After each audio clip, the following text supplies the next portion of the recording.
বেশ কিছু দল এটা বোঝাতে চেয়েছে যে স্থানীয় নির্বাচন যদি আগে হয় তৃণমূলে সংঘাত সহিংসতা বাড়বে, আওয়ামী লীগ মাথাচাড়া দেবে, কিন্তু আমার মনে হয় যেটি তাদের সঠিক ব্যাখ্যা বিশ্লেষণ না। কারণ স্থানীয় নির্বাচন এখন হলেও টুকটাক ঝামেলা হবে, নির্বাচনের পরে হলেও হবে। বরঞ্চ আমরা দেখেছি যে গত 53 বছর ইতিহাসে নির্বাচিত সরকারগুলো যত ফেয়ার ভোটেই ক্ষমতা আসুক, স্থানীয় নির্বাচনেও তাদের একটা প্রভাব থাকে। আমরা পরিষ্কারভাবেই জানিয়েছি যে 6 মাস ধরে স্থানীয় সরকার ব্যবস্থা কার্যত অচল হয়ে আছে। এখন প্রধান উপদেষ্টা সম্ভাব্য রোড ম্যাপে যদি ডিসেম্বরেও নির্বাচন হয় তাহলে কিন্তু 10 মাস সময় বাকি আছে। তাহলে 10 মাস সময় এই স্থানীয় সরকার কি প্রতিনিধিবিহীন থাকবে কিনা, সেই ক্ষেত্রে আমরা এই বিষয়টি বিবেচনার জন্য আহ্বান জানিয়েছি। আওয়ামী লীগ নিষিদ্ধের প্রশ্নে মোটামুটি আমরা সকলেই একমত। তো আমাদের যদি আওয়ামী লীগ নিষিদ্ধে ঐক্যমত থাকে, আমরা চেয়েছিলাম যে আজকের এই মিটিং থেকেই আওয়ামী লীগের বিষয়ে একটা সিদ্ধান্ত হোক। একই সাথে জনপ্রশাসন সহ আইন শৃঙ্খলা বাহিনীর যে স্থবিরতা এবং নিষ্ক্রিয়তা, প্রশাসনে যে ফ্যাসিবাদের দোসরদের এখনো অবস্থান, যার ফলে কিন্তু সরকার 6 মাসেও আমরা দেখতে পাচ্ছি কাঙ্ক্ষিত পারফরমেন্স করতে পারছে না। বিশেষ করে স্বরাষ্ট্র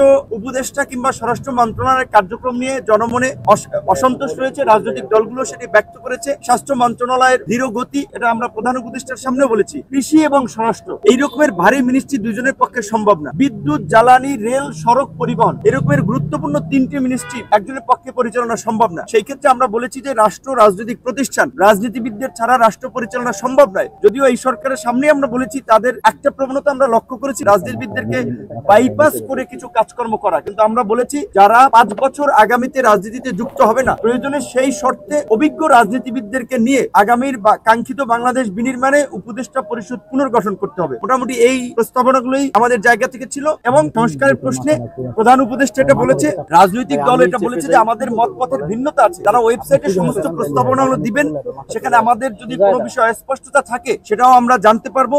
তাদের সহযোগী টিম থাকবে। ন্যূনতম আলাপ আলোচনা এবং ঐক্যমতের ভিত্তিতে যতখানি ঐক্যমতে পৌঁছানো যায়, কিংবা যেখানে ঐক্যমতে পৌঁছানো যায় না, যেমন সংবিধানে বহুত্ববাদের বিষয়ে আলোচনা হয়, এখানে ইসলামিক কিছু নেতৃবৃন্দ এটার বিরুদ্ধে বলেছে, আবার লিবারেল কিছু বা অন্যান্য নেতৃবৃন্দ বলেছে গণতন্ত্রে বহুত্ববাদ এটা থাকতে পারে। কাজে তাহলে এখানে একটা জায়গা তো পৌঁছাতে হবে। সেই আপনার বিষয়টা প্রধান উপদেষ্টার উপরে ছেড়ে দিয়েছেন যে নেগেটিভ অর্থে কর্তৃত্ববাদ নয়, কিছু ক্ষেত্রে লিড দেওয়া, সিদ্ধান্ত গ্রহণের ক্ষেত্রে প্রধান উপদেষ্টা সহ সরকারকে শক্ত ভূমিকা নিতে হবে দেশ, জাতি এবং আগামীর বাংলাদেশ বিনির্মাণের প্রয়োজনে। এই বিষয়ে সকলে মোটামুটি একমত হয়েছে। আশা করি